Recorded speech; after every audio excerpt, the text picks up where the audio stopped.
All right. Welcome, everybody. Mic check 1, 2, 3. In the audience, my moderators, let me know if I'm coming through clearly. Give me a number one if you can hear me. Number two, if I'm sounding completely off, like I have a great value microphone.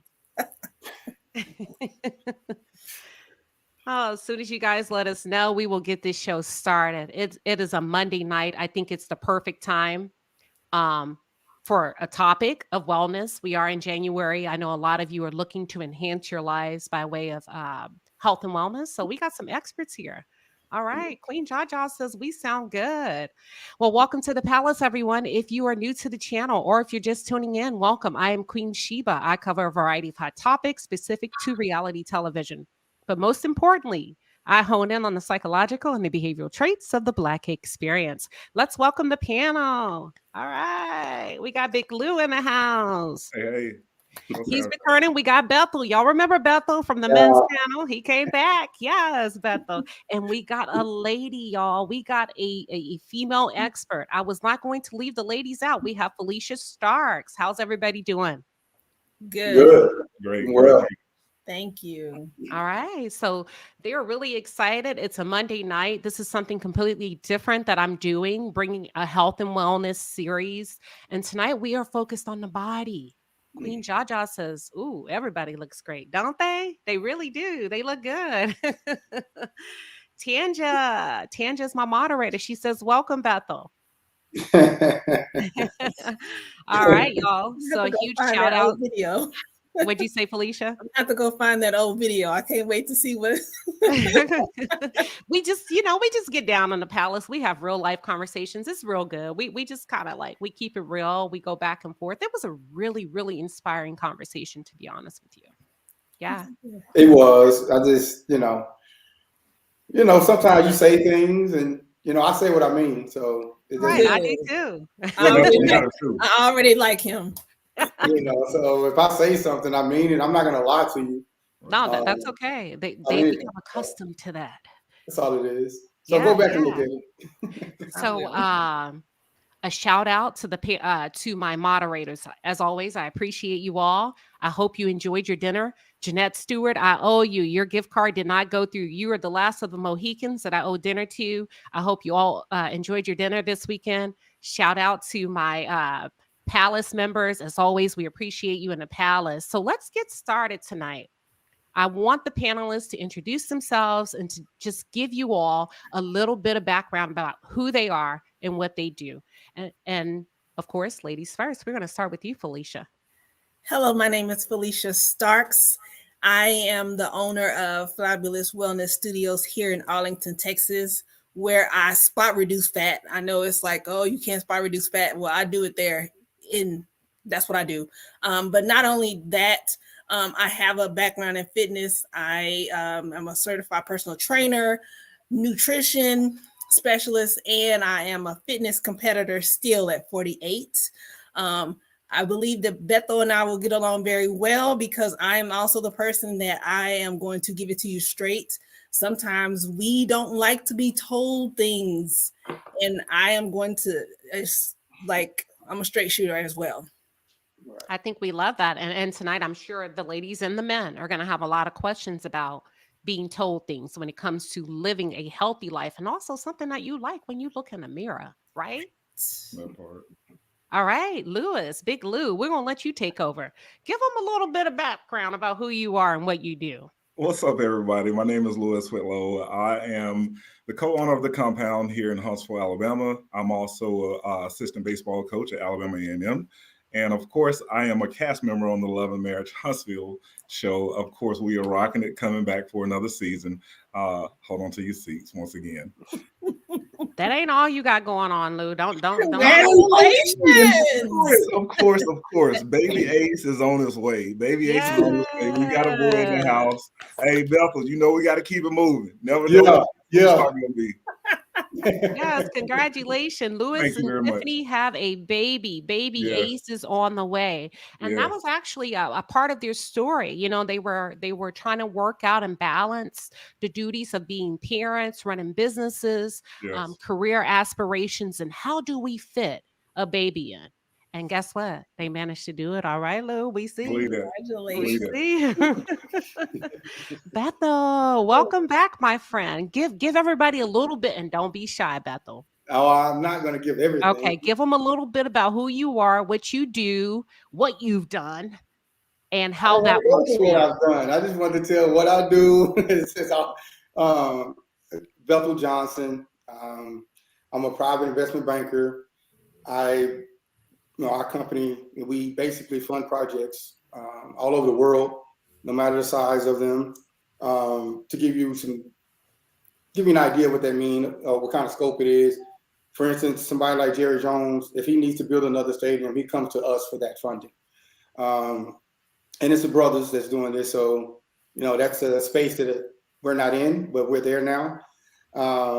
So that's what I do now. Mm-hmm. What I've done, yes, I'm a former professional football player. I played for New England Patriots, won 2 Super Bowls with those guys. Went on to I played only 4 years. In the 5th year, I discovered that my leg was broken. And so that was the end of my career for me. And from that point on, I've been, doing this. So. All right. Well, thank you, everybody.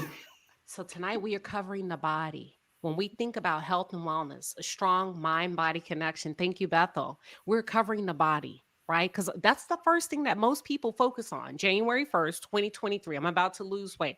I'm about to create a summer body. What's the most important thing that each of you would share with the viewers when we talk about establishing a roadmap to getting in shape? We'll start with you, Lou. I think for me, number one is going to be good habits. The way we establish that roadmap is you have to get your body in the factor of saying, I'm going to establish good habits, because we've had some bad habits for a while. So my thing is, and I treat it a lot like baseball. In order to break bad habits, you got to mentally put yourself in the right space and tell yourself, this is what I'm doing. Once that begin to happen, then it becomes a habit. So for me, I would say get your mind right to say, I want to reshape my habits to have better habits itself. Okay. All right. Felicia. I am mirroring everything he said. Mm-hmm. The habits it's the foundation. I started re-listening to Atomic Habits last night, and he was I think it's James Clear. I might be wrong about you're the right. name. I have that book. But he was just talking about how the habits, it's like habit stacking. So yes. I posted something earlier that instead of focusing on the weight, focus on the habits that lead to the loss. Yes. Can you give us one example? On a habit, would you say an example? Mm-hmm. If you know that you are a snacker, then you have to set your life up so that instead of snacking on things that are not as healthy, you're going to you're intentional about going to the store and getting things, replacing the sugary stuff that you're like, maybe it's fruit. It doesn't have to be the extreme. Because a lot of times in January, February, everyone wants to go from 0 to 100. Mm-hmm. And I'm like, go from 0 to 10. Yes. And then build on that. I love it. Bethel, what would you say for anybody that's looking to start off afresh from 2023? Take it one day at a time, right? Judge each day by the day that it is. Be present with that. So I'm just starting this type of thing because my mind, I'm an Aquarius. So my mind always is in the future. So for me, it's like, okay, how do I be present and deal with the day at hand and not worry about, okay, tomorrow I got to do this. The next day I do that, because that creates some unwanted stress when you're thinking down the road like that. So for me, it's like, take it one day at a time. If you fall off that day, well, that's in the past. So the next day you get another opportunity to get it going again. So for me, I would say, take it one day at a time and align your desire with what your discipline will be formed by your desire. So if you have a true desire to live, then the discipline that you need will be, it will come. Oh, I like that. Let me say That's that real good. slow. He said, your discipline will be formed by your desire. Yes. Hmm. If your desire is to have more sweets, your discipline would be to reach more for the sweets than it is for the healthy snacks. Hmm. Your desires shape your discipline, even And if it it's saves your habits. shape your habits. So even if it's unhealthy, you know what? I never heard that before. Hmm. It does. I mean, you're an athlete. You was an athlete, right? You desire to be the best. So what happened? The discipline was formed to do the work that nobody else was doing, things like that, because Yeah. your desire was to be the best. It goes along with anything you want to do in life. Your true desires of what you want to act out. This Okay. is what it That's is. good. Felicia, tell the ladies a little bit how you came to be in this space. Health, wellness, trainer. What was your journey? Um, had just graduated from college, and real I had blamed blamed it on my husband. I was like, dang, my clothes are getting like he's shrinking my clothes because he would wash all the clothes. It was not it wasn't him or the dryer. It was I was gaining weight. And you know, when you focus on school, just that's the focus. And I wasn't thinking about working out. And I started with Weight Watchers, and I wasn't active in the gym, and then lost a lot of weight with Weight Watchers, moved across the country to California with my job. And then fast forward in 2014, I was about to turn 40, and I wanted to get in shape for my 40th birthday. So I started with a trainer, and that was 9 years ago, almost. Yeah, it was at the end of this month, and be 9 years ago. And so I, but even before the whole getting the training, I decided I wanted to do personal training because I had lost a lot of weight, and people would ask me questions, and I was like, I don't want to answer. I don't want to I don't want to lead people down the wrong road. So I wanted to educate myself. And so I started there. And so even since I became a personal trainer in 2012, I would share a lot of things on social media. So I had a big following before there was even anything that I was offering, because I wanted to be the person. Like, I didn't want another woman to do some of the crazy stuff that I've done, like counting calories and doing low, like not barely eating, just trying to lose weight. And so I wanted to be there for someone. So I didn't really have anyone there for me, but I wanted to be that person that was like, okay, like she is going to give me some solid information. That's awesome. I heard you say, your journey was trial and error, and what you Yes. discovered post trial is that, you know what, we don't have to be so restricted. It doesn't have to Yes. feel like prison, like Yes. you're boxed in. And if I Yes. can share that message, this is what I'm going to tell women. Would that be accurate? Absolutely accurate. Yes. Because a All lot of right. times we go to the extreme. I'm saying, when I say we, I'm speaking mostly of women, because we go to the extreme, and the thinking is, okay, in order for me to lose weight, I have to eat less.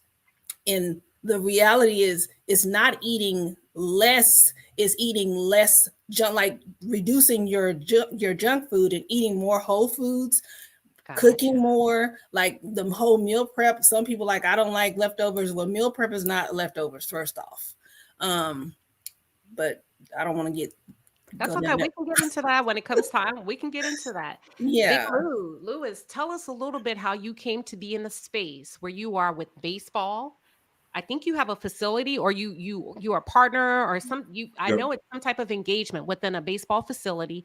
Not Yes. only are you a SME within the area of the body, but also a promotion of children becoming active at such an early age. Tell us more about that.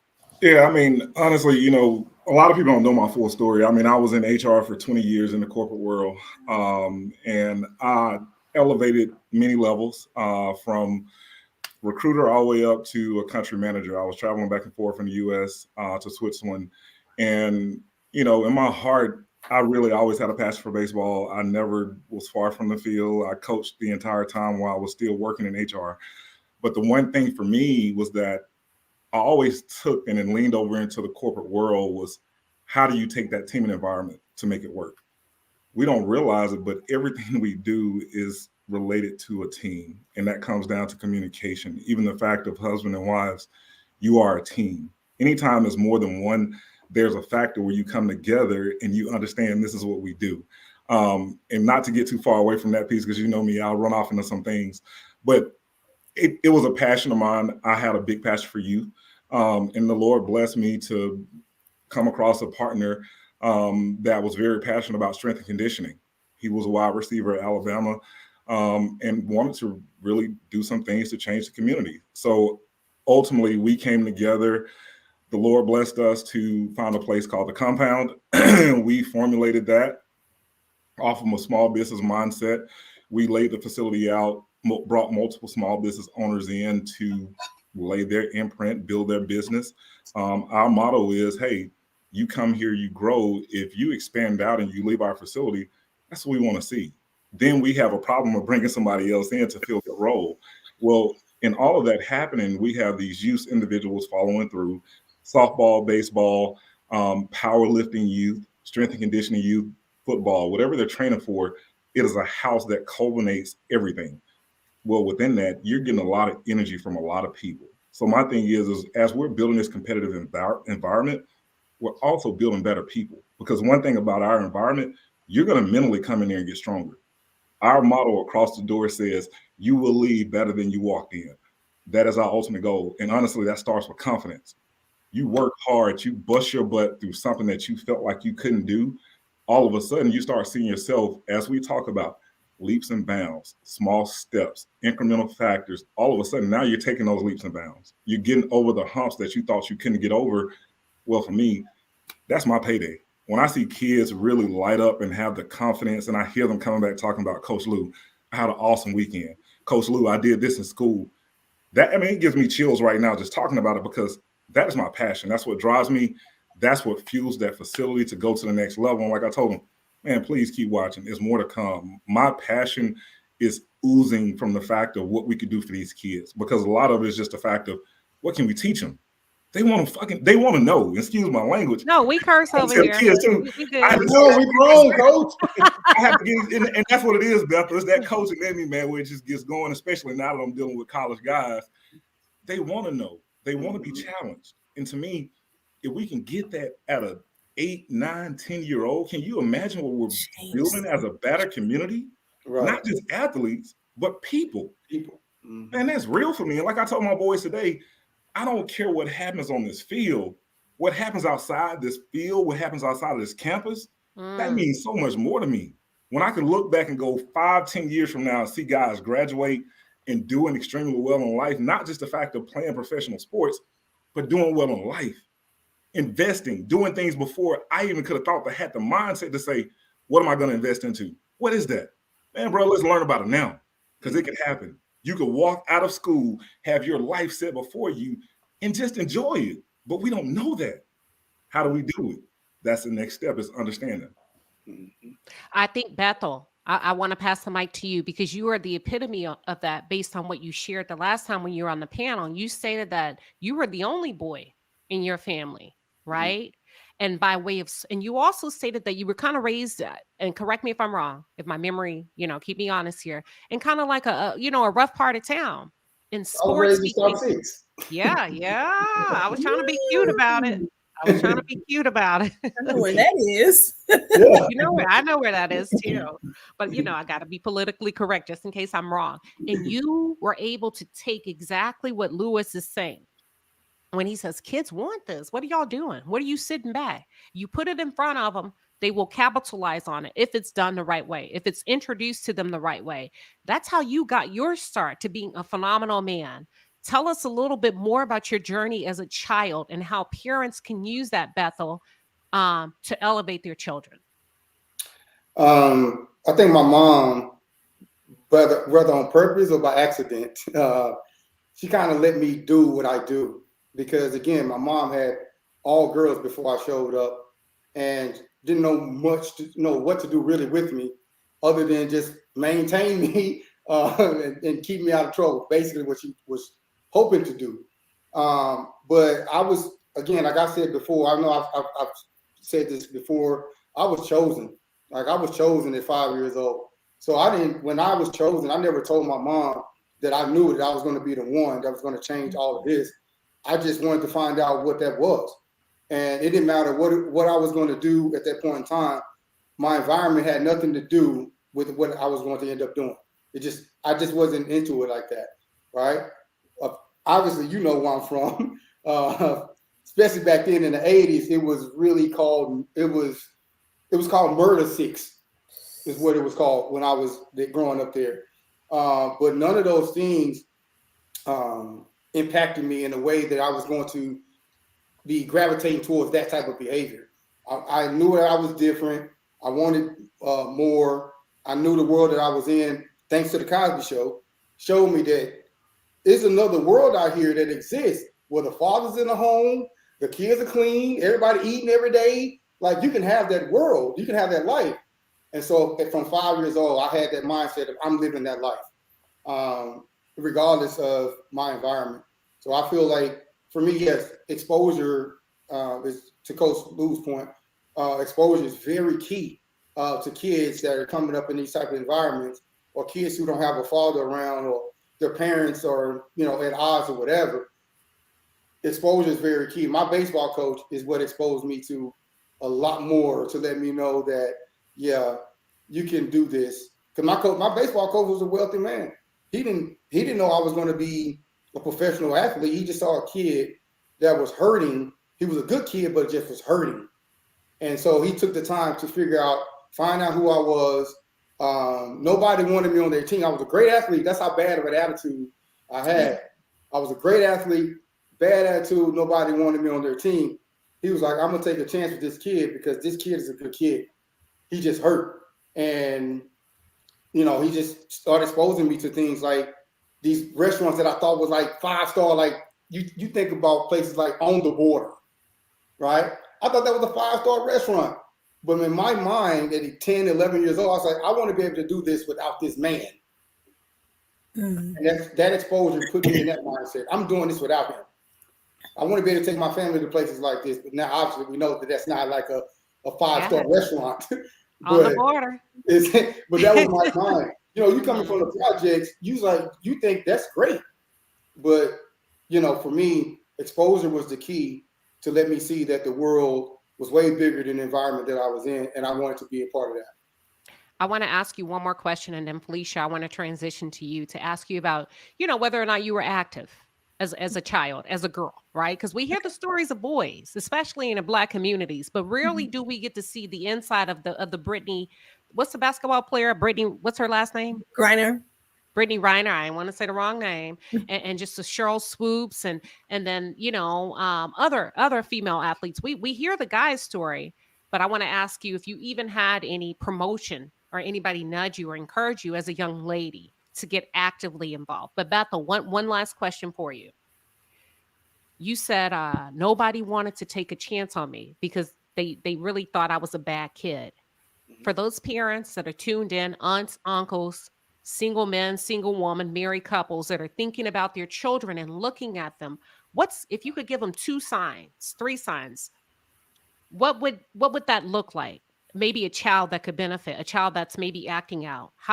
What signs would they know to look for to say, you know what signs were present in you? How about that made people say, I don't want to deal with this kid?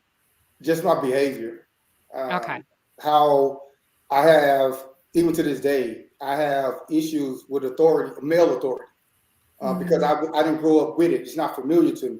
So a male will always get some resistance from me because I just didn't have that over me growing up. But the signs that I can say that you can look for is, for one, are they acting out? And how are they acting out, right? What is the reason that they're doing this, right? You can ask questions to your children. The kids are way smarter than you believe. Just ask the questions. Most parents don't want to dive into it with their kids. My mom was one of them. She didn't understand, so she just tried to whoop it out of me, and that didn't work. So it's just like, no, I couldn't articulate what I was feeling. I just knew what I was feeling wasn't right? The situation I'm in wasn't normal. I woke up one day, my dad was gone, and it just wasn't normal for me anymore. And those questions was not asked. So those were kind of things that The sign with me was just really acting out a lot. At school, then regardless of the consequence, it didn't bother me at all. I acted out anyway. That's how you know that your kid is hurting when they have no regard for the consequence. That's how you know they need to talk to you. Damn, we got to sit on that. That is good. Hey, wasn't that good? A bad kid, don't nobody want to deal with them. Whoop them. He just acting up, whoop it out of them. But then the sports, when your baseball coach, right, Lou? I'm sure you can relate to that. Your baseball coach saw something in you and said, you know what? I'm gonna take this kid under my wing, and wham, bam, thank you, ma'am. Super Bowl athlete, two time, not just one, 2 time. So single mothers, because I think that's what you're saying, or women that end up not having a male role model in the house for whatever reason, separation, divorce, death, whatever reason. Physical activity can be a great outlet for those young boys in your home. Felicia, Absolutely. Go ahead, Lou. No, I think Bethel was just saying absolutely. Yeah.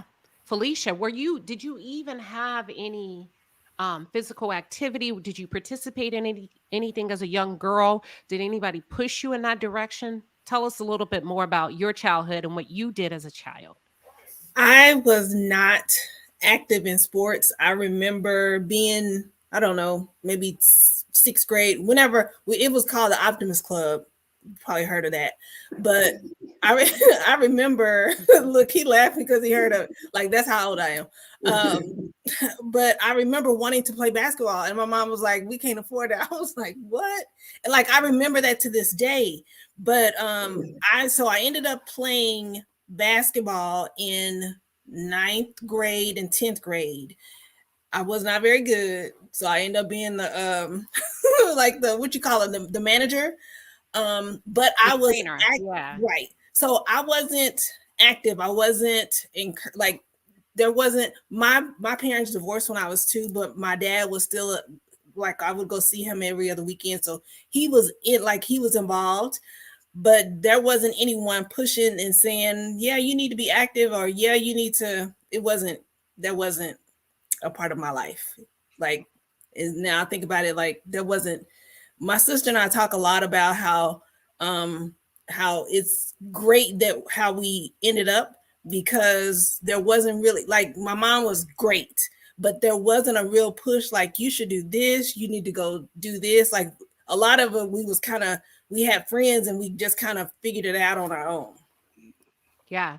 Uppity says, coaches are a precious commodity for all children, especially for children of single mothers. Finding that positive male energy is so important to their character development as young boys. Would y'all agree? I definitely agree, but I think we should be careful with that as well, too. Only reason I say that is because my whole passion behind becoming a coach was because of a coach that I ran to in high school. I wanted to make sure that a kid never felt what I felt and went through what I went through as a male role model. When you have the authority and the power, I mean, you got to think about it. Coaches are individuals that have power and can affect you in a huge manner when you're talking about middle school and high school sports. Yep. A huge manner. If I didn't have my tribe, my parents, my sisters around me in those moments, I probably wouldn't have bounced back from that. I mean, to me, at the end of the day, it's one of those things where you have to have some form of mental fortitude. And my grandmother put a lot into me. I mean, to this day, there are certain things that fuel me just because of what she instilled in me as a person and just character overall. So for sure, yeah, I'd say yes, coaches have a very, very high impact on kids. There's no question about it. But please, as a parent, do not be that individual that just sits on the sideline and just shows up for a game. Make sure you introduce yourself to this coach. Know who this coach is, but this coach can speak so much, whether it be life or negativity, into your kid. Just being real. So my thing is, yes, they are great individuals. Sometimes I feel like God selects them to put them in positions, just like we have great teachers that are selected to be in that role for a reason. Coaches are the same way. But we also know there are some bad apples in that bottle. So we have to understand, like I say, be present. Be present. If we can't be present in our kids' lives, it's a hindrance to the long-term effect that you're having on your child. Like Bethel said, simple communication makes a big difference. Even if a kid doesn't know how to put the words together, just tell them to speak from their heart. Us as adults can help us put them sentences together. We should understand, okay, I see where you're coming from. I could take this and make it work. But we have to, like I say, understanding and really acknowledging is the biggest thing. Can I add something? Sure, absolutely. So I am a mom, single mom of a high functioning 16-year-old son. And so my son has been going to the gym with me. He was 8, I believe, when I first started working out, and he would go to the gym and he would be all over the gym. This is a hardcore gym, so just it's not like LA Fitness or nothing like that. And so he's been going and he would do his own thing or whatever. And so now being 16, and he's played basketball. He doesn't play basketball anymore, but I would always encourage him to be active. And it used to be where I would have to say, hey, you know, because we have a treadmill, we have workout equipment here. And I would encourage him, especially in the summertime, because his dad would be like, he needs to work out, he needs to stay active. I was like, agreed. But this past summer actually this past year, he's a junior this year. And I noticed that he is doing, so he would always go with me to the gym, especially on Saturdays. But now he's doing his own workouts on his own. Like I did a workout with him the first time, and I felt like I was pretty conditioned, but I was like, dude, this is a hard workout. And he is like, he's coming to his own. And so my whole point of that is like, even for the moms, if it's good for your kids to see you active. It's great for your kids to see you pushing yourself, because a lot of things that we deal that when it comes to workouts or whatever the goal is, we're telling our kids stuff and they're watching us. The best thing we can do is show them what we are doing to improve our lives, to encourage them to do it themselves. Bethel, you want to chime in? Because Lou said coaches are good, but you need to be careful, because the things that they pour, you know, into your children can make them or break them. What's some things, Bethel, that parents should look for when assessing a good coach that's a good fit for their child? And welcome to the channel. We got a new member, Kathy Colbert. Welcome. We appreciate your membership, Queen. As always, your membership means a lot to me. It means a lot to the Palace. So welcome. Bethel, go ahead. I think again, I was kind of flying solo. My mom wasn't involved in a lot of the decisions that were made when it came to my sports career or anything like that. I think you have to see how the kid really responds to the coach in order to understand how good of a coach he is. If your coach is a good coach, your kid is going to come home and tell you how good of a coach he is. If he's a terrible coach, they're going to come home and tell you that too. So you got to see how they respond when it comes to the coaching of said coach or whatever. In my experience, a good coach looks beyond the sport. They're concerned about you and your life, because it impacts you when you play. So they want to know what's going on in your life. They want to have conversations with you about those type of things, to see how you can be not just a player, but a better person, period. And sometimes as a kid, it's hard to articulate those things. But if you got a coach that's really concerned about you, they are more than a coach. The guy I had was more than a coach. He's still in my life to this very day. He became my guardian, and he's been there for every major decision I've made in my life. From me deciding to go which college I go to, from choosing my agent, everything. He was part of every big decision that I made, because he decided to take his time and invest it in me. That's a good coach. He was concerned about me outside of the diamond. He was concerned about me, period, as a person. That's a sign of a good coach. That's good. I would have never thought that listen to the child. The child is the vessel. They are the messenger, right? You don't have to do all that mental work to figure out if they're a good coach. Listen to your child and listen to the response to the coach.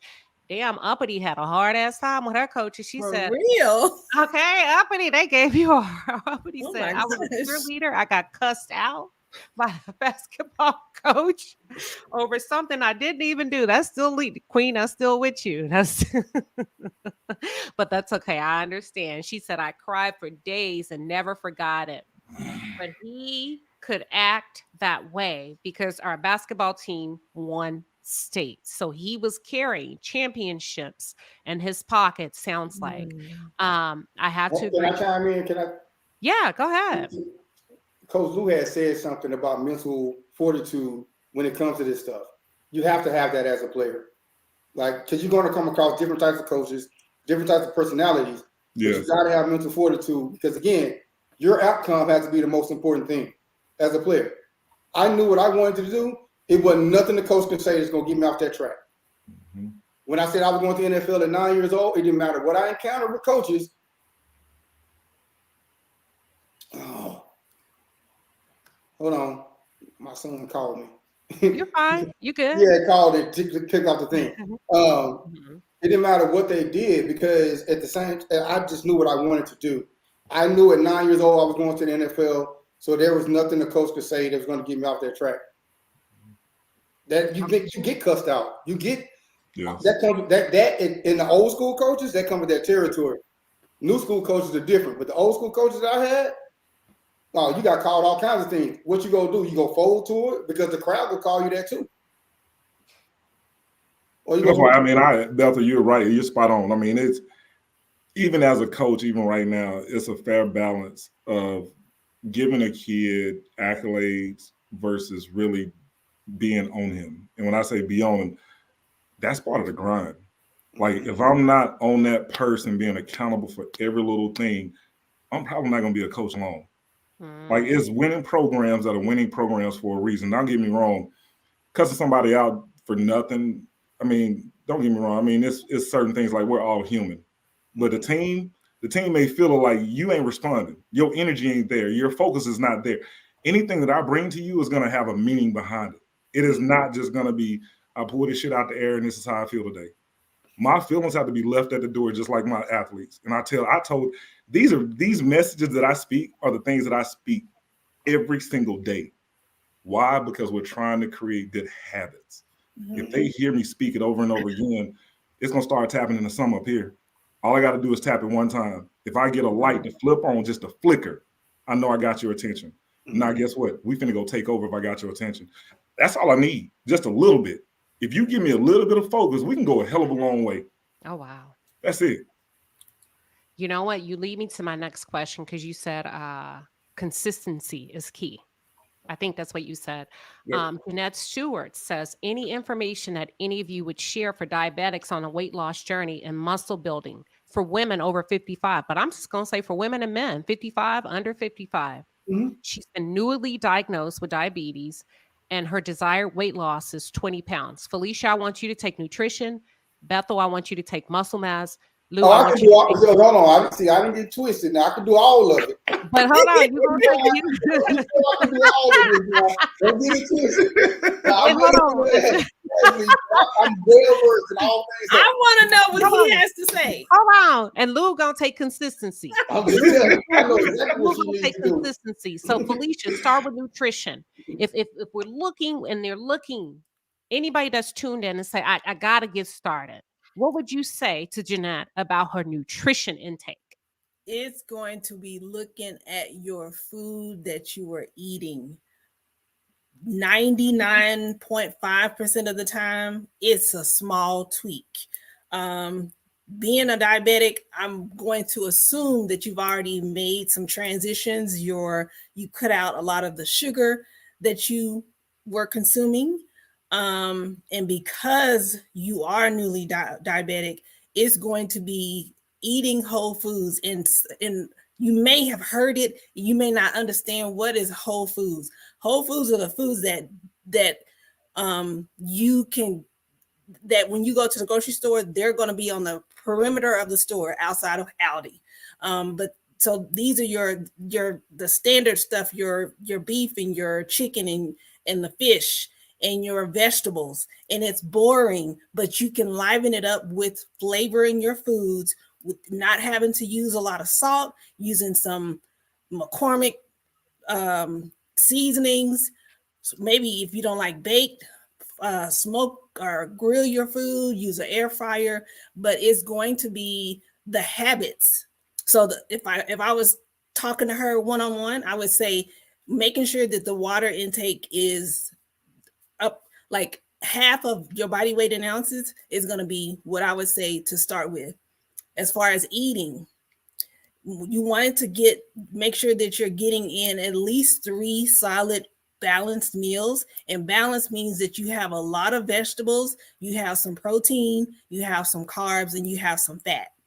And then really just making sure that you are focused.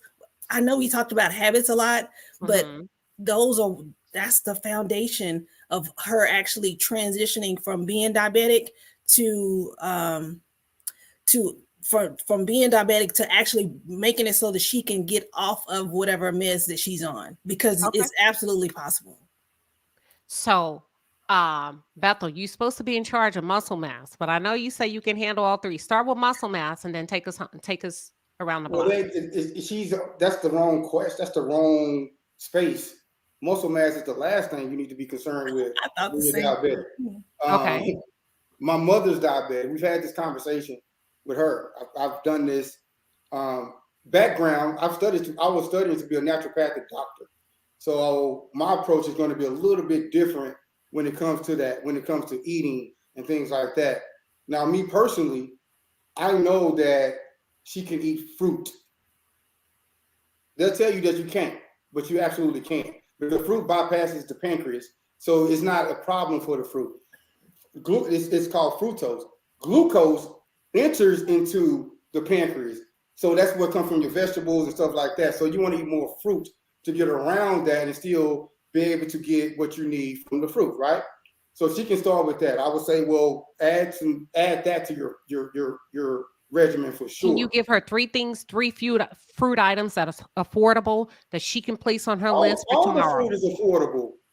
All the fruit is affordable. It's the meats and stuff that gets people over the head. Gotcha. But all the fruit is affordable. You just gotta be disciplined. Again, that discipline comes from your ultimate outcome, your ultimate desire. If your desire is to live, then you'll do the things necessary to do what you got, to do that. Your discipline will be formed for that.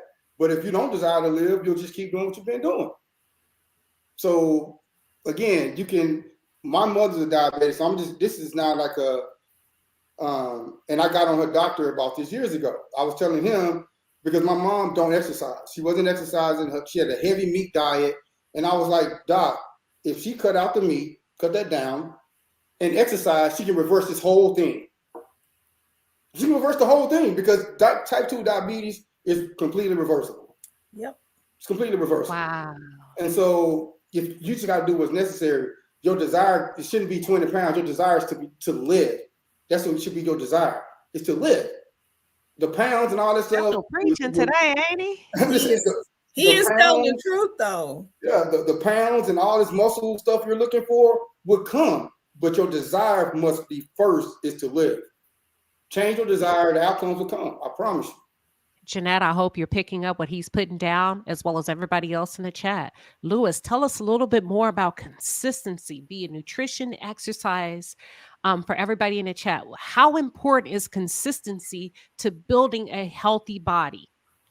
I mean, consistency is where it all starts. I mean, just like we were talking about habits, consistency, desire, all these things roll into one to create that end goal. And I think Bethel hit it on the head. Sometimes we got to understand what our true desires are. Sometimes we may have midpoints, but they're not our true desires. Midpoints can get you to a certain level, but it doesn't get you to that ultimate goal that you want to achieve. And I think that's where the consistency factor starts at. Waking up every day, making sure we're building good habits of, what do I want to do in my life?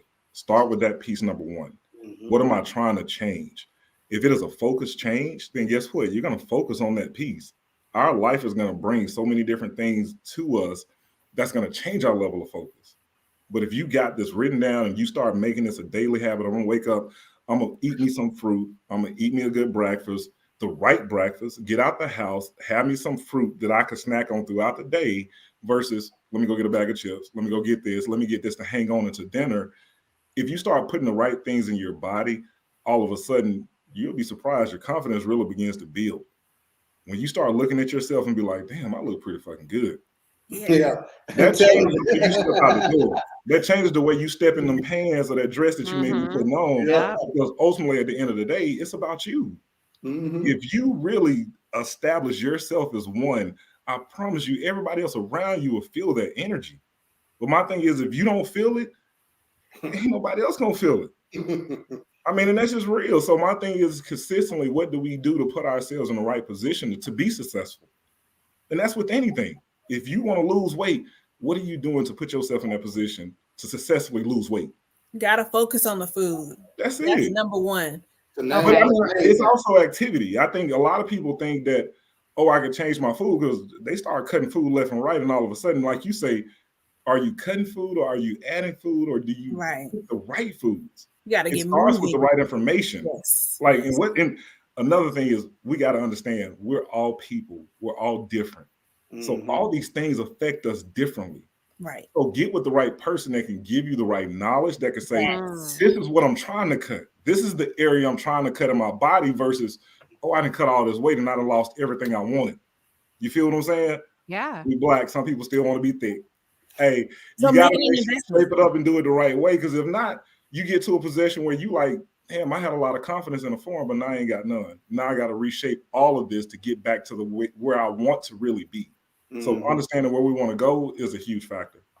Okay, so let's do this. Let's start with food first. Felicia, can you outline a simple, easy breakfast for women that have no background, athletic background? They're saying, I got to do this. I want to do this right. What's a perfect start? Simple, easy breakfast.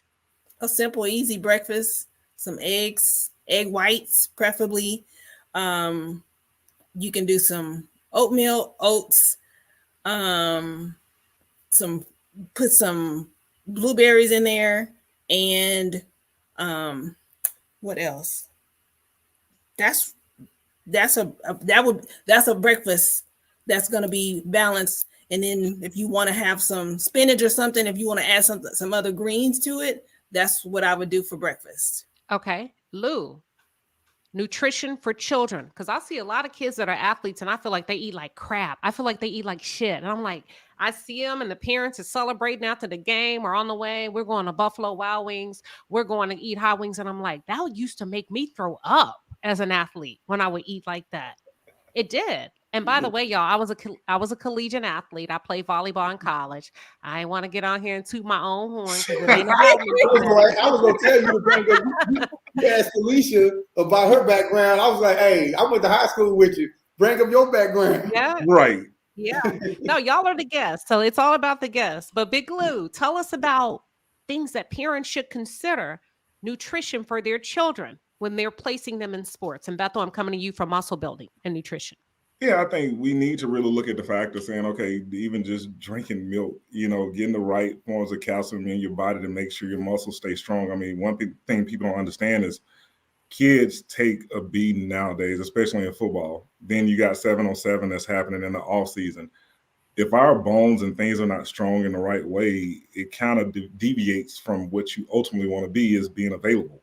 So my thing is I'm a big advocate for fruit because I feel like fruit will get you through a lot, especially when kids are running in tournaments consistently throughout the day. And I see it on the travel scene all the time. You'll be surprised how some parents have candy for the kids in between versus fruit, and they're going to be in the sun for another 3 or 4 hours.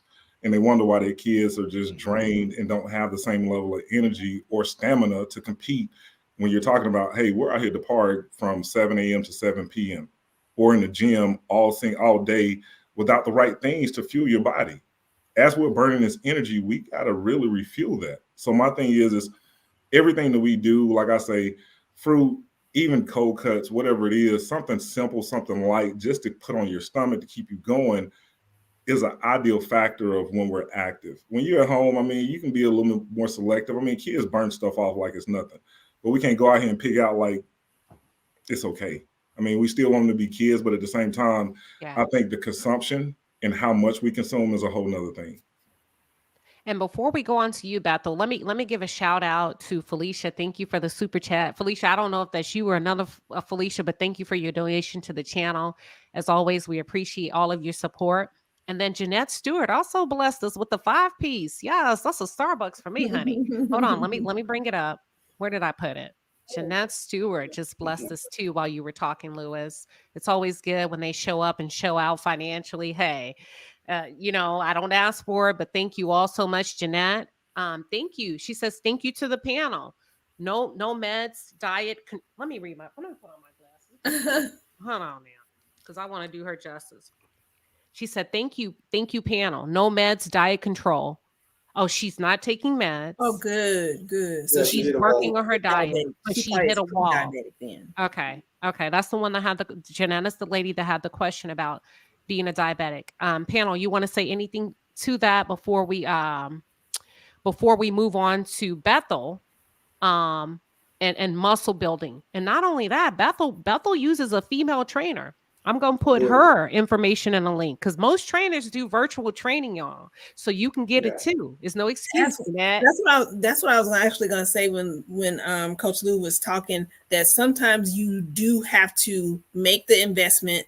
It doesn't have to be forever, but maybe you do, 90 days or 6 months where you are able to get the information you need. Because a lot of times people are pulling from this person and this person, and you're getting all kinds of information, and this person has a different philosophy or someone else, and find a trainer, a person who does nutrition, make sure you're a good match, get what you need, and then keep it moving. And then, so I've checked out, I've been spying, Bethel. Your trainer is a beast. Your trainer, is your trainer on here? Is this your trainer? She's not. She's not. Okay. She's not on here. Tell us. I should have told her. I told her, but she wasn't gonna be on today. Just no worries. So tell us how you're building muscle mass and some tips that some things that you're currently doing with your trainer, female trainers. All right, I love it, and some things that the viewers and people in the chat could probably utilize. I don't think, for me, it wasn't about building muscle.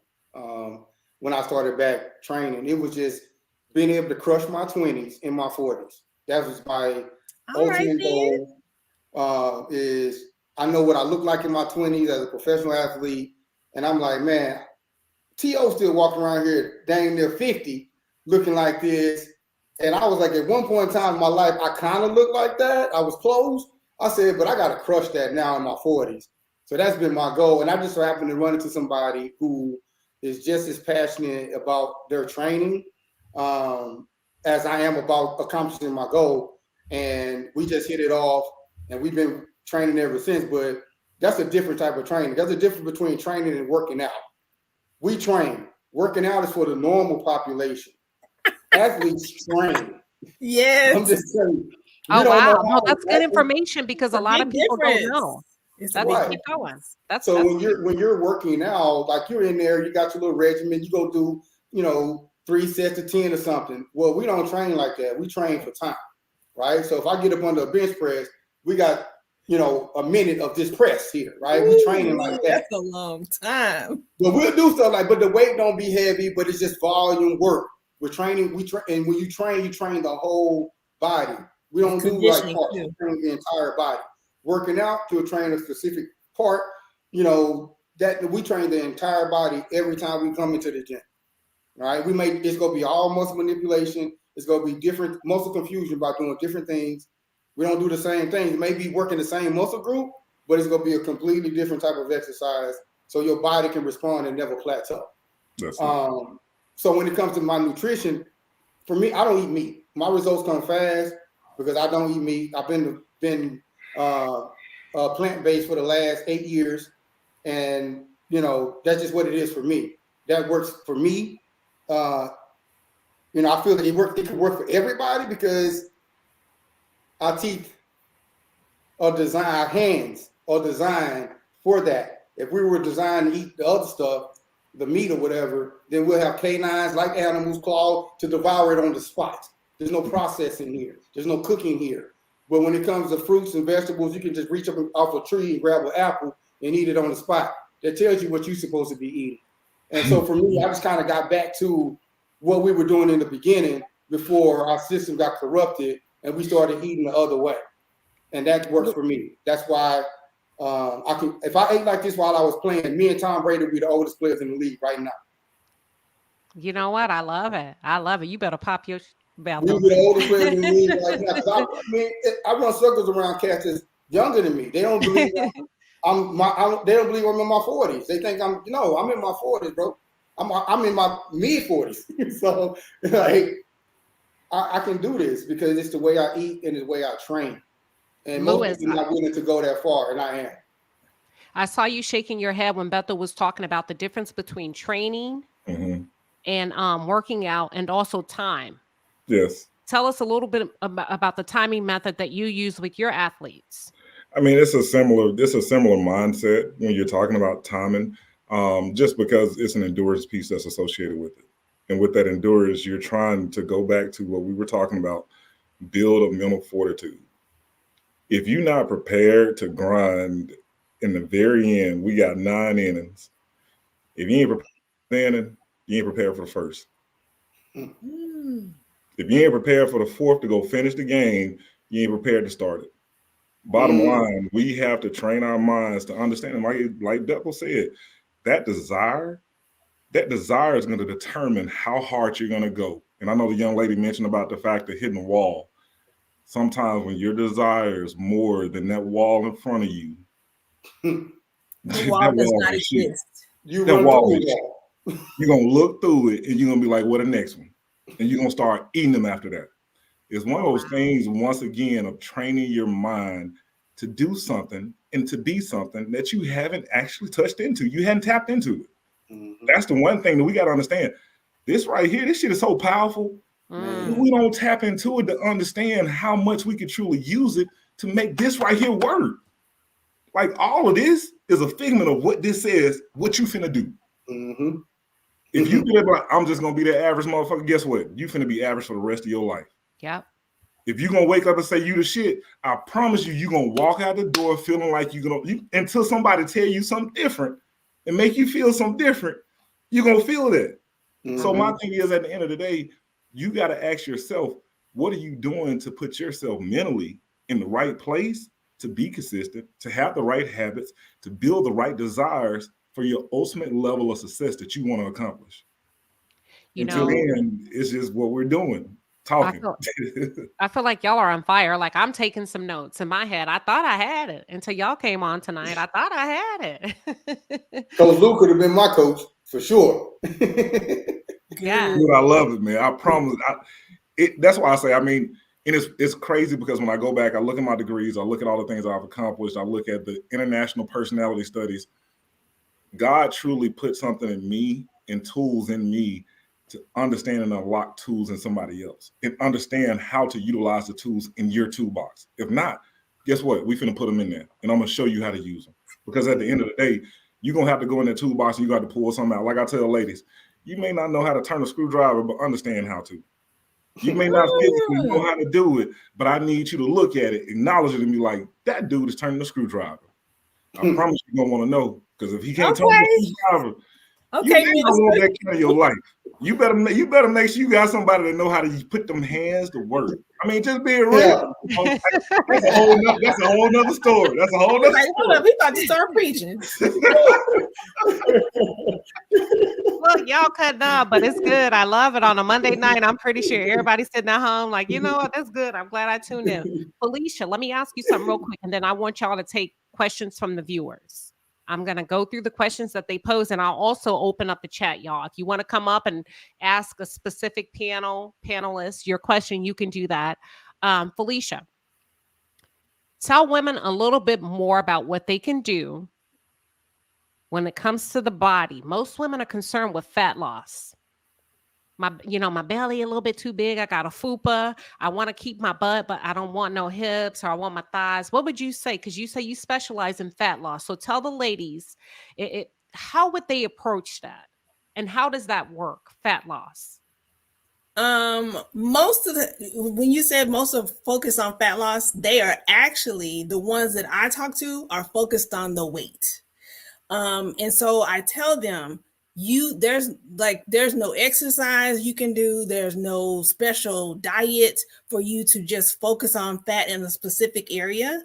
So when it comes to fat loss, like it's going to be a total thing where the nutrition has to be on point based on what the goal is. And then your workouts or your training has to be on point. Now, where I come in is where you're coming into my place and saying, hey, I got this food pot and it is not going anywhere. My ideal client is a person, they're active, they're working out, they've made some changes, and they're like, this stomach is not going. Most of the time it's a woman that has either had a C-section or a hysterectomy. And so there's scar tissue that is there and that fat is just thick.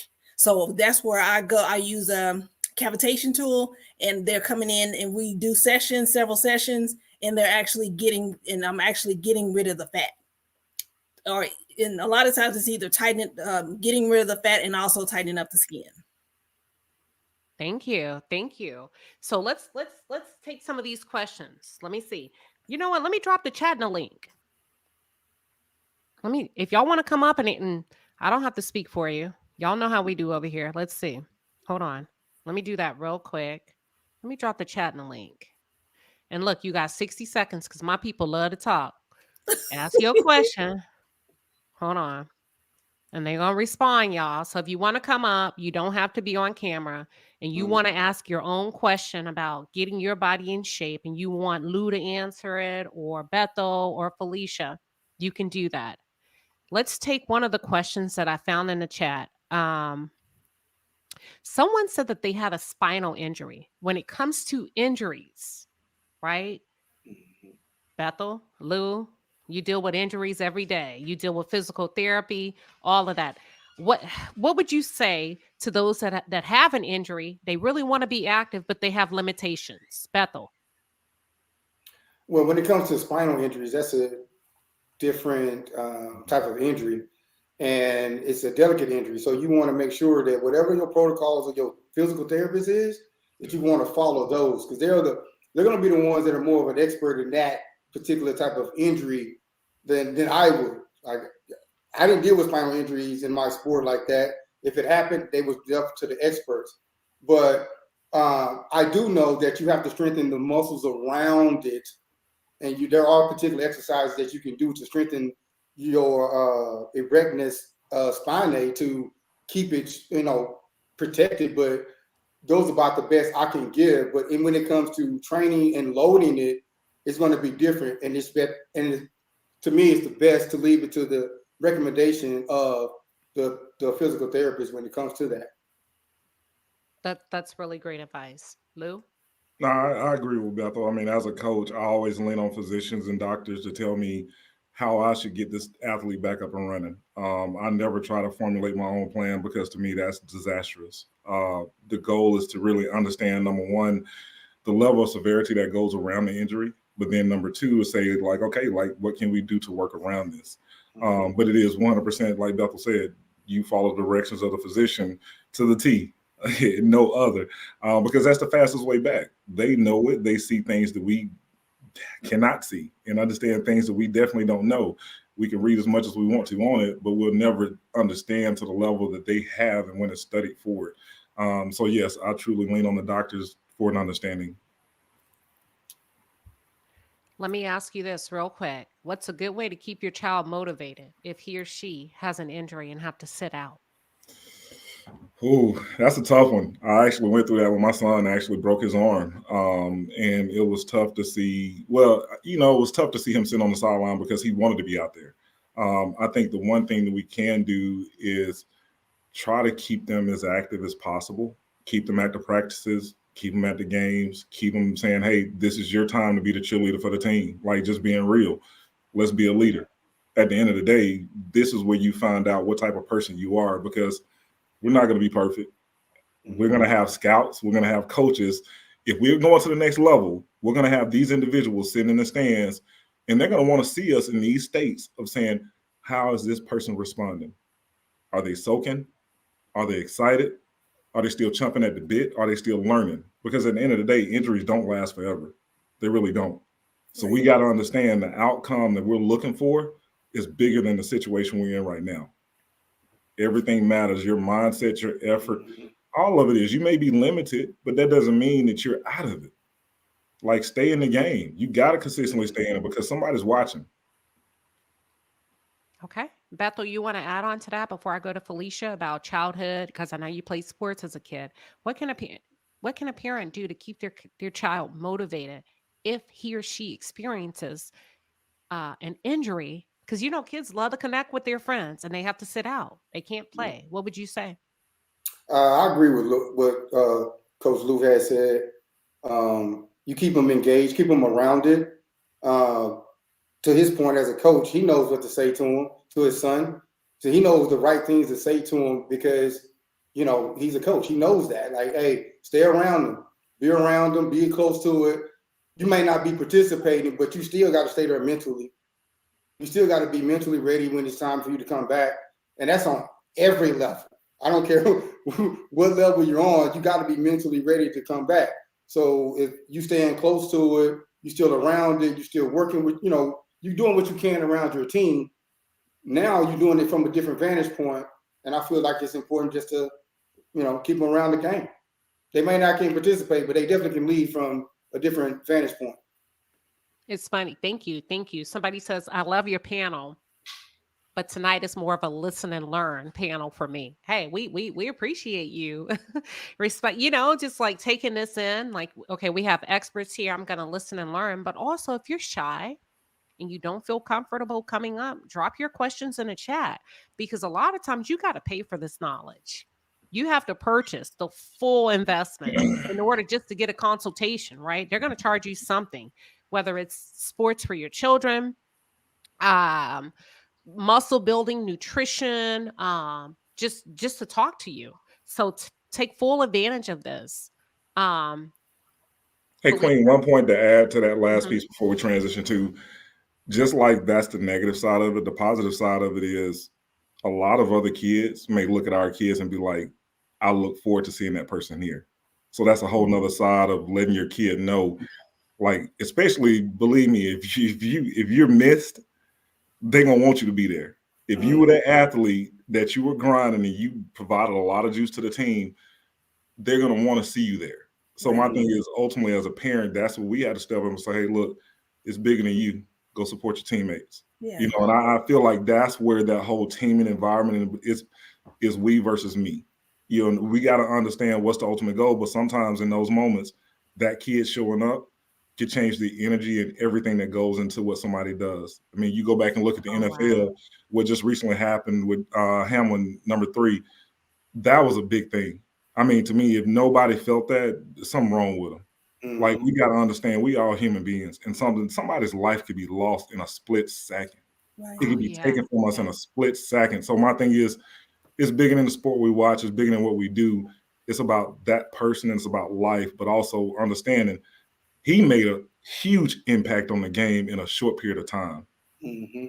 So imagine what you could do as an individual, as a kid, on a small level for that person. It could be a huge impact, and we never know it. Mm-hmm. That's good. That's good stuff. Felicia, can we achieve the same results by way of the body looking good, summer body? I'm going to go on a cruise. You know what? I'm going to dance the night away in my cute little dress by way of low impact exercise, because the ladies are putting in the chat, yoga, walking. Is it just as beneficial to that high impact, high intensity interval training? Yes, no, and if so, why? I don't believe so. Okay. I don't believe so. Okay. And I'm not saying that it's not possible, and it also depends on where you are starting. But I'm gonna go with a no.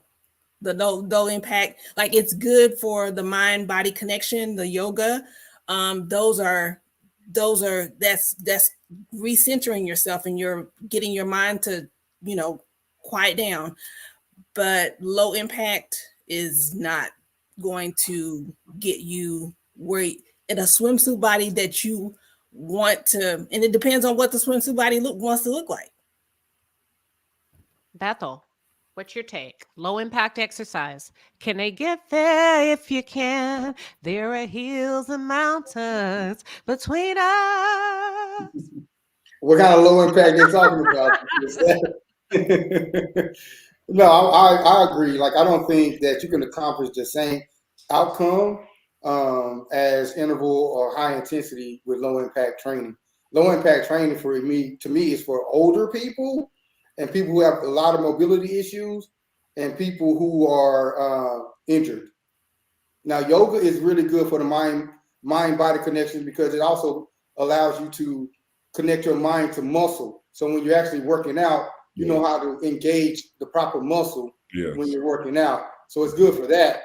But yoga alone, to me, it'll take a longer time than the summer for you to accomplish that. This is such a beautiful conversation. Lou, you have parents that says, you know what? I'm tired of my child not making it. They've been sitting on the bench too long. I know they're not a star athlete. You won't give them playing time. I'm going to put him in a low impact activity. Is that okay? Is that going to get the same results? Okay, so number one, that parent is saying a lot of I versus that kid saying a lot of me. Like, to me, that's where it starts at. Like, if that kid ain't coming to the parent saying, I want to change or I want something to change about what I'm doing, guess what? It doesn't matter what that parent signed that kid up for. It is not going to change them. Like, it may help them. They may go to the trainers. They're going to do it.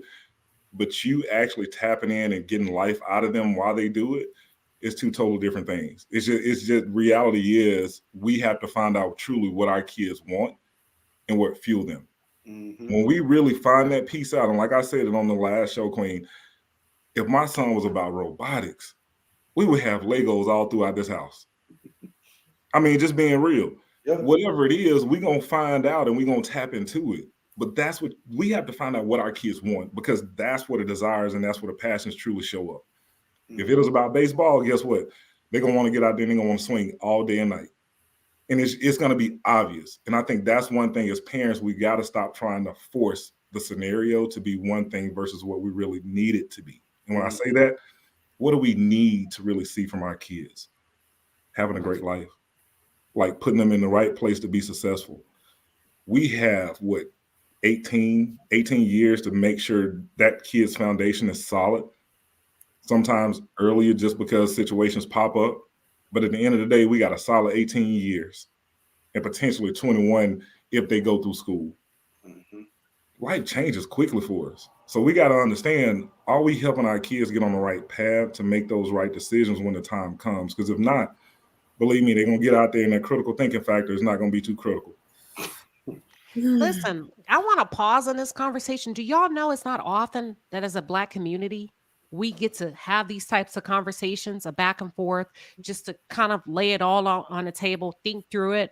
This may be good for you. This may not be good for you. This may be good for your child. Have you considered this? Have you considered that for yourself? Oh, you have an injury. You have a screw in your back. Well, you need to have a conversation with your physical therapist. And not only that, do you even have a physical therapist? Right. Because most times, unless you have insurance, unless it's a qualified injury, you can't even get a physical therapist. Right. Mm-hmm. Mm-hmm. You know, let's shift to time frames.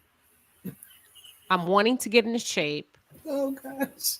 Oh, they ready. Y'all ready? I got y'all's back in the chat. I saw somebody post 30 minutes. I saw some. We're gonna cover fasting. We're gonna cover. We got about 10 minutes left, y'all. We're gonna cover fasting. We're gonna cover gastric. My dogs always decide they want to come in here and wrestle. Every time I go, can y'all hear them? No. It's like WWE. Okay. Like they're wrestling bad in the background. But where should they start? 30 minutes. Like what's the perfect amount of time ideally, Felicia? At the minimum, I would say 30 minutes. 30 minutes a day. That's at the minimum. You can go walk if you like, if maybe you don't have like somebody, let's just say you on a budget and you like a certain program, you like to watch a certain TV show. Go to if it's nothing but walking and you're walking at an incline, because sometimes it's you're walking and you can watch a TV show, you got 30 minutes. And you paying attention to the TV show, you're not even realizing you walking, you didn't walk for 30 minutes. Or you have a friend and she talk a lot, y'all talking. That's where I would say start where you are. And if you're advanced, that's another conversation. But I would say starting at the minimum 30 minutes. Okay. Bethel, take it over. They don't have money. I can't afford a trainer. I'm going to get my red bottles, my Louis Vuitton. I'm going to get my makeup. I'm going to get everything but a trainer, but I still want to look good. And I'm going to go to brunch. And I'm going to have a mimosa. You hear me? Jacked up. What can I do? Oh my gosh. I'm looking for a magician and some magic tricks. Damn sure looking for a magician for sure. No, I mean, to Felicia's point, yeah, 30 minutes is a good start. But if you're trying to do all that, your priorities are already out of order. Mm-hmm. Your desires are already aligned with what you want to accomplish. It ain't to live, it's to be fabulous. That's it. It's really that simple. Your desires are not aligned with what you really want to do. You say, I want to lose weight, I want to exercise, do this, then you'll make that a priority. All I tell people to do is make it your desire to live. I promise you that will produce the discipline you need to get done whatever you need to get done. I promise you that. If your desires, your actions always align with your desires. If you say, I want to do something and you're not doing it, well, your desire is to be lazy and not do anything. You just want the results without work. But if you really want something and your desire is like, I want to live, then you're going to do what you got to do to live. And it consists of working out, eating right, those things, that discipline will come. I promise you. Lou, you have parents. I've dropped my stepson off at basketball camp, and I've been like, I've seen other kids. I'm like, this is their first time ever, ever touching a court. I can tell by way of body shape. I can tell by way of the eyes shifting, looking around like a fish out of water. I can tell they've never done. So when you have parents that come in and say, I want my child to play baseball, football, and they're going to go through this entire training camp. To me, that's unrealistic. Can you tell us what's realistic from that aspect? A child that's a beginner. You see, my dogs are wrestling. Sorry. A child that's a beginner, I would say, let's have patience. Let's understand that our child ain't going to be a superstar tomorrow. They are a child for a reason, and it requires a level of growth and understanding. The more we can understand the game, guess what? Our child is going to understand the game as well, too. I think, to me, understanding whatever sport the kid wants to play is probably the first thing we should look into. Because to me, when we understand something, we can manipulate it and do it pretty damn well. Then you can tell your body, this is what I'm trying to accomplish. You can't just walk in and just say, hey, this is who I want to be. We got some steps that we got to take to get there, but there's an understanding that goes along with it, especially with baseball. I mean, it's trying to learn how to hit that small little baseball with a bat is hard as hell, and it's frustrating. I mean, it really is. It's one of those things where that's why I love it, because to me, you really find a lot of kids that lose themselves in moments because they're so frustrated with trying to hit a baseball. Mm-hmm. But once they actually learn how to do it, the responses, the reward, just all of the energy that comes off of that piece of just building the confidence to that point, it is priceless. And then when you see them go out, and like I tell my boys, it's one thing to be in the cage and we ripping baseballs left and right, and you get in the game and you ain't doing shit. You got to translate it. Everything that we do has to be transportable from A to B. You got to pack that shit in the bag and it's got to go with you. When you're ready to pull it out, you better be ready to go. I don't care where it is, what it is. Somebody say you could do it. Oh, what? Show them you could do it. Why? Because you can. It's a process to get there, though. That doesn't happen overnight. Now, 100%, we are blessed with some God-given gifts to be athletes in different forms. There's no question about that. But I still believe we got to understand this to unlock those gifts. Because I've seen kids that are even in college just now learning their gifts because nobody truly told them, this is your game. This is the game you play. Even Bethel, you can understand all of your years of playing. You can play football at a certain level, but when you're talking about safety as a corner of whatever it may be, what type of game you play, you got hard and hit safeties. You got safeties that are ball hawks. You got different forms, but you have to understand your game to be able to play it and manipulate that system. If you don't understand that piece, you'll never really achieve your peak performance. Felicia, understanding. What's the best way for a woman to get to know her body, understand what her body responds to in the gym by way of food? I know that's a tough question. I piggybacked off of Lou, understanding. How do I know I'm on the right track by way of my body? How do I begin to understand what my body likes and loves and responds to? Our body is going to respond to us very quickly based on what we eat. Bethel can tell you how, like, I'm sure he had a lot of different changes that happened after he transitioned to plant-based. And a lot of times our body is talking to us all the time, giving us clues that, no, that is not, I don't like that. But so it's really listening to and paying attention to how your body responds to the foods that you're eating, because if your body is like, if your stomach hurts afterwards immediately, that's a big sign. Hello, I don't like this. And you may have eaten it your entire life, but it has been so many people that later in life that the foods have turned against them, where they are allergic to it or they just cannot digest it. And gut health is like paramount also in, like, when you're wanting to improve your health, like your gut, if it's jacked up, you're not going to the bathroom, you're not drinking water. So I would say really paying attention. And if it might be to the extreme where you're eating and then you're like journaling how your body is responding to what you eat. Because but if you're eating a whole bunch of shit, then you don't know. So it's gonna go back to you going to the basics and eating. It might be, some people call it boring. I eat the same thing pretty much every day. But like sometimes in order for you to figure out what's best for you, you have to like peel back the layers and get to like the basics and then build on that. And then you can, try some different restaurants, but you have to, I would say eat at home more than you eat out. And I saw someone put that it's expensive to buy groceries. Groceries are going to be expensive, whatever, but it's still less than you going to a restaurant. All right. That's very valuable. Bethel, understanding your body. Hold on. I had a good question for you. By way of, I'm looking good. I'm feeling good. I see little curves. I got a little bit of muscle mass, but damn, the scale went up. What's going on? Tell us about that muscle mass. They start to go ahead, Bethel. You get where I'm going. Yeah, I mean, that happens. That's not, for me, it's not a bad thing. Like, I don't want to be a certain weight. I don't. Like, I've been over 200 for the last 20 some odd years. I don't want to be that no more.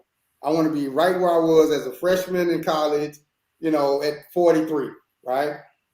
But I dropped the weight, and then I started training, and I got heavier.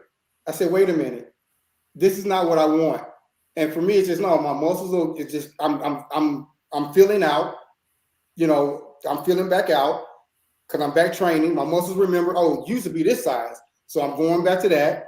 But also when you start working out, you're going to lose weight initially because water weight is going to go first. Then your real weight is going to show up, and then you can start working from there, right? Because when you once the water gets out, then now the ability to build muscle starts. All that fat stuff that we talk about, fat burning, all that happens. But it's not about the scale to me. It's about how I look in the mirror. Say that for the ladies. Yes, please don't. It's not the numbers on the scale to me. Because I know, for instance, a woman can be 5'5",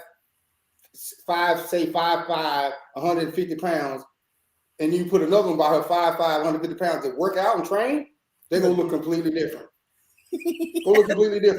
Yes. So it's about what you look like in the mirror versus the number on the scale. If you feel good, you looking good, and you're looking good, that's all that matters.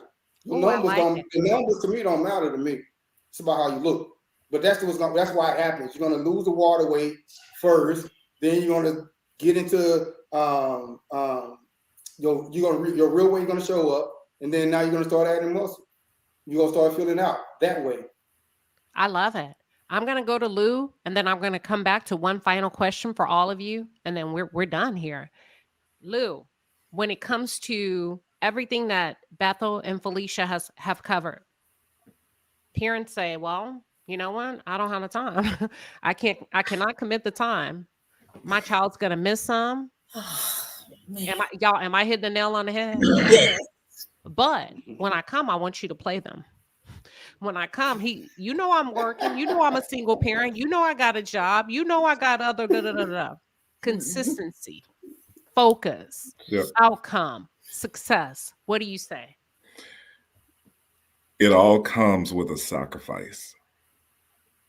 If we don't sacrifice, how do our kids know to sacrifice? Like, to me, I mean, when we sign our kid up for that sport, that's a commitment. You sign that commitment, not your child. Your child is signing up to go play the game. You sign up for the commitment that comes along with getting that kid there, picking them up from practice, and making sure they prepare for practice. Believe me, when I was coaching younger kids, there were many times where kids would show up, they ain't had a glove, they ain't had a bat, or the cleats were left at home. It's one of them things, like, until the kids get to a certain point of being accountable, and that's on the parents to say, I need you to be accountable. As we walk out the door, this is your job to make sure you got your equipment and you prepare to go to practice when it's time to go to practice. You cannot expect a coach to sit up there and say, let me play your child when everybody else has been showing up, doing what they're supposed to do, and then you show up 2 times out of the week. It doesn't work. Even when you're trying to build team chemistry and success, any type of plays that you're implementing, it doesn't happen just by showing up when you want to. It is a true sacrifice that has to be gained, and we have to understand that as parents, like, this is just a commitment that comes along with it. If not, don't sign up for it. But then now you got to hear your kid say, what am I doing? What am I supposed to be doing? Would you rather hear your kid complain or actually see them being active and being productive, becoming more successful in what they want to do? I love it. Y'all have been phenomenal. And as we wrap up, just out of respect for everybody's time, Felicia, when it comes to a strong mind-body connection, mental health is rampant in the Black community. And listen, y'all, we're coming back. Today is about the body. We're coming back. In a couple of weeks, we're going to talk about the mind, which is mental health, and also the spirit component.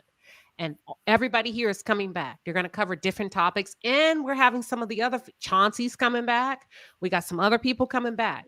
But when it comes to the strong mind-body connection, coupled with what we're seeing in the African-American community, how important is physical activity to the body?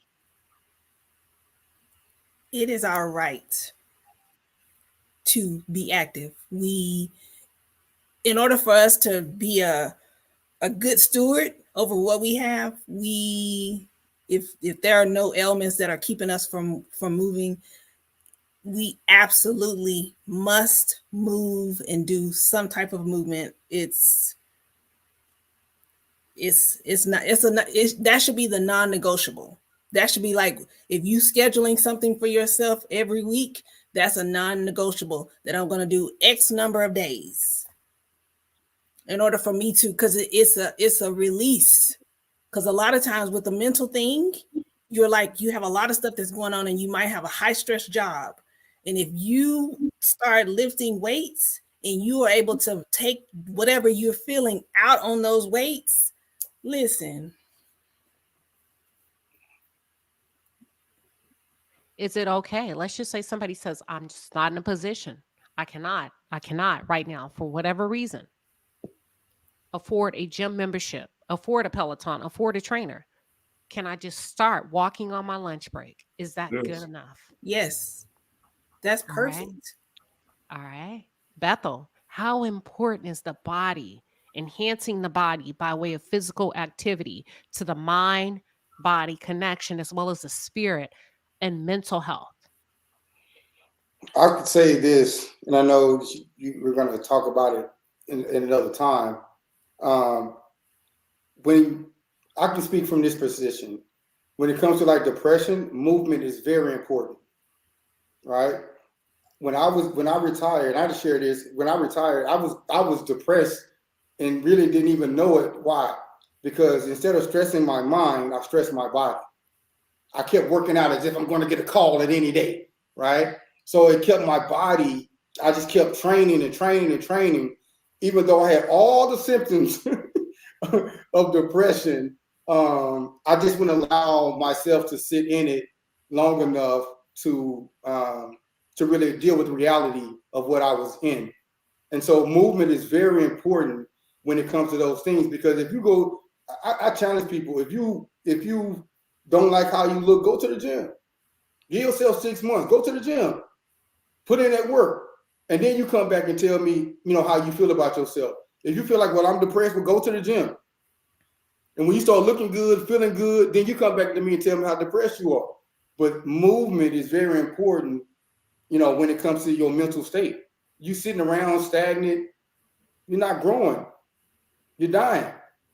It's easy to be lazy. That's the easiest thing to do, is be lazy. It's easy to get fat. It's really easy. You don't have to do anything for that. Nothing. But in order to live, you got to put in something. You got to put in something. I love it. I'm pausing in it. You say 6 months. I'm gonna do it. I've been there before. I'm gonna do it. I kind of fell off. Not too bad, because I also know once you cross a certain threshold, not only do you have work, you got catch up work and then work. You got to catch up and then you got to work, and that's a hell of a load to carry. It's harder in your 40s than it is in the 20s. This is my experience. In my 20s, I could just boom, hit it, be good. In my 40s, it takes a little more than it did when I was younger. Absolutely. I'm 48 and I'm like, whatever, but I'm like, bring it on. At 25, I keep thinking about, if I want to start, I'm just kidding. Yeah. Lou, I said we went to high school together. So if I'm saying I'm on my 40. Y'all know going to give me the time. Lou, don't fall for it. They trying to walk you into that 40s trap. Don't fall for it, Lou. Why not? Black don't crack. So I'm always that I'm 43. They don't ever be like, man, they be like, man, you 43? Yeah, I like that response. Whereas saying I'm 25, it's not as impressive at 25 as it is at 43 doing the stuff that I do. It's not as impressive. Yeah. Bethel, they say you told my age. They say you told all my little business by way of telling yours. I didn't tell her age. I didn't tell what grade I was in. I didn't tell what grade she was in. I just said we went to high school together. She was a freshman, right? So maybe she's 30s, in her 30s still. Yeah. Maybe he was a senior and she was a freshman. That's what it was. Yes. I didn't say no grade. I didn't say we went to high school together. Right. Oh Lordy, I told you they like to argue. What did I say? Lewis, how important is the physical body to a strong mind-body connection, to what you instill in your children when you're bringing those kids in from start to finish, the outcomes, the in-between, the hard knock stages? How important is it? What would you say to the parents? It is extremely important. And it's one of those things where we have to understand that that is what comes with the ultimate outcome of what we're trying to achieve. Like, we have to understand that there's going to be a rugged road that we're going to walk, whether it be an adult, whether it be a kid, whether it be an infant that is trying to learn how to crawl. There are different outcomes and different circumstances that we have to overcome.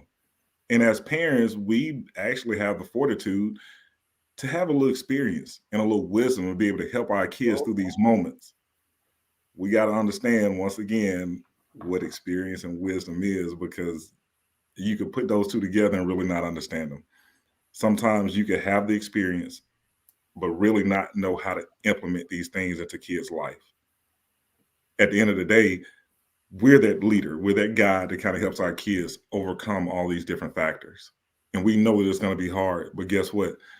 The price that we're willing to pay and the sacrifice we're willing to give for the outcome is so much greater. And we've got to understand that and continue to encourage our kids that the pain is real, but guess what? The outcome is greater. With no pain, you ain't going to reach the outcome that you want. I promise you that. It's not going to be at the level that you want it. But if you work as hard as you can, I promise you the success and everything that we're looking to achieve will come for sure. I love it. And you know what? Thank you, everybody, for your wonderful, wonderful expertise on the panel tonight. I know you all have family and responsibilities that you need to get back to. But for those of you in the chat, we are not done yet. We're just scratching the surface on just getting back to the basics, right? Within the Black community, mental health, emotional well-being, spiritual, a strong spiritual connection with yourself. The next segment, we're going to do mental health. I've shared my journey with you all. You know, I'm a survivor of attempted suicide. I attempted to take my own life at age 18. Everything was going right for me, right? I was on my way to college 2 weeks out from graduating from high school. So I cannot wait. Bethel has a mental health journey. I'm sure Felicia and Big Lou do too. And if not personally, indirectly to those, maybe to someone that we know, someone that we've helped. I cannot wait to elevate this conversation and elevate it a little bit higher. Just to let you all know, this is just the beginning, y'all. We're going to change the dynamic of what we got going on in the community. We're about to do a clean sweep across all of this drama, toxicity, just whatever it is. Would either of you, as a panelist, like to leave any positive thoughts on the minds of the viewers before we leave?